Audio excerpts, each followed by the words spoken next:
I can't read it. You have to open it. Oh, no. Okay, now I got it. Nice. Yeah.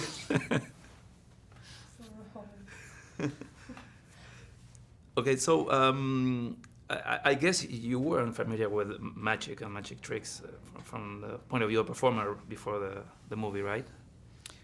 Was I familiar with Yes. magic? And from the point of view of the performer. I'm not sure I understand. You what weren't a magician before. No, I was not a magician.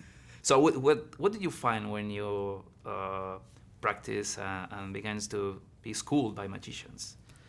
That a lot of it is in the presentation. I mean, of course, it's and practice. But the magic that we were doing were these, big illusions, and so you really have to have the showmanship, and that was something that Steve and I had a lot of fun working on. Yeah, did you have time to improvise? Yeah, I mean, within the context of the script, but we had a great script, so there wasn't a lot of need to do that, but Don Scardino, the director, was very open with us, and if we wanted to try things, and we were allowed to do that. Mm-hmm. What do you think that in the context of social history, there's been the big mega shows like Siegfried and Roy, others, and then came Chris Angel and David Blaine with that gritty and urban magic. What do you think is that? I think it's all a form of the same thing. Mm-hmm. It's what any performer does in that vein is they give you mystery, and they want to draw you in, or make a spectacle. So at its heart, it's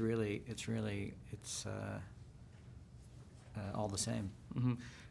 That's a very good gag about your character about going to Cambodia to give magic kits to kids, and it's very interesting because it takes a joke on the patronizing of celebrities, doing charity work, but Mm-hmm. instead they doing just because of they need to be famous or maybe feel helpful but don't helpful at all. So what do you think about that?